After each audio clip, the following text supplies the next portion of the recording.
क्या आपने सुना है कि अगर किसी घर का वास्तु सही हो तो वह अधिक समृद्ध होता है? बिना किसी संदेह के ये बात तय है कि वास्तु हमारे जीवन में एक महत्वपूर्ण भूमिका निभाता है और यह हमारी भलाई से जुड़ा है। वास्तुशास्त्र के सही प्रयोग का अर्थ है समृद्धि और अच्छे स्वास्थ्य के साथ संतुलित जीवन। लेकिन क्या आप जानते हैं कि वास्तु की इस अवधारणा की उत्पत्ति कैसे हुई है और इसके पीछे की कहानी क्या है? आइए इस कहानी के माध्यम से समझते हैं। हिंदू पुराण ग्रंथों में मत्स्य पुराण के अनुसार अंधक नाम का एक असुर था और वह अपनी गतिविधियों से ऋषियों को परेशान करता था। ऋषियों ने भगवान शिव से इसके बारे में कुछ करने का अनुरोध किया। भगवान ने असुर को मार डाला और युद्ध जीत लिया।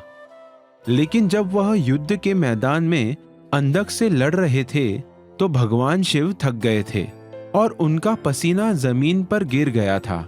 जैसे ही वह बूंद जमीन पर गिरी, उसमें से वास्तु पुरुष नामक एक राक्षसी प्राणी प्रकट हुआ। वह एक भूखा राक्षस था और जमीन पर मौजूद सभी राक्षसों का खून पी जाता था। फिर भी यह उसकी भूख को संतुष्ट नहीं कर सका, इसलिए उसने भगवान शिव से प्रार्थना करने का फैसला किया और ध्यान की गहरी अवस्था में चले गए। भगवान शिव उनकी भक्ति से प्रसन्न हुए और उन्होंने वास्तु पुरुष से कहा कि उन्हें जो भी चाहिए वह मांग ले। उन्होंने भगवान से उन्हें तीनों लोक में शक्तिशाली बनाने के लिए कहा और भगवान शिव ने उसकी इच्छा पूरी कर दी। जब अन्य देवताओं ने यह सुना तो वे सभी डर गए और शक्तिहीन महसूस करने लगे। इसलिए उन सभी ने उस पर विजय पाने का निर्णय लिया। सभी देवताओं ने वास्तु पुरुष को इस प्रकार पकड़ लिया कि वह भूमि पर टिक गए और उनका मुख नीचे की ओर था। उनका सिर ईशान्य यानी कि उत्तर पूर्व दिशा में और पैर नैऋत्य यानी कि दक्षिण पश्चिम दिशा में थे। वास्तु पुरुष ने दया की याचना की और पूछा कि उसकी गलती क्या है। भगवान ब्रह्म ने उससे कहा कि वह सभी के लिए खतरा है और उसे हमेशा इसी तरह रहना होगा।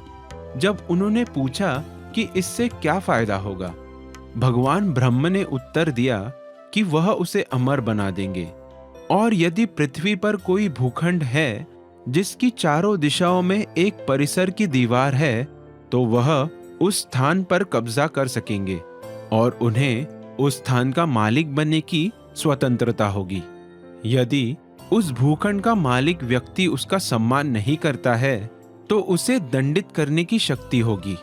लेकिन यदि वे उसके प्रति अच्छे हैं तो वह उन्हें समृद्धि, प्रचुरता, अच्छा स्वास्थ्य और खुशी का आशीर्वाद देगा।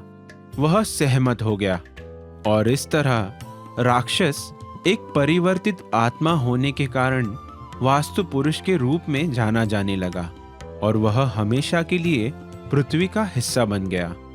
इसके संदर्भ में वास्तु पुरुष के शरीर के अंगों को उन देवताओं के नाम दिए गए हैं जिन्होंने उन्हें वहां छुआ था। घर में कोई भी गायब हिस्सा उससे जुड़ी समस्याओं का संकेत देगा। उदाहरण के लिए, यदि किसी घर में उत्तर पूर्व दिशा नहीं है तो घर के मालिकों को सिर से संबंधित समस्या होगी। इसी प्रकार यदि किसी के घर में दक्षिण पश्चिम दिशा लुप्त हो तो पैरों से संबंधित परेशानियां उत्पन्न होती है। वास्तु पुरुष भूखंड के मालिक के रक्षक हैं और घर को सभी बुरी आत्माओं से सुरक्षित रखते हैं। वास्तुशास्त्र के बारे में जानने के लिए हमारे साथ जुड़े रहें।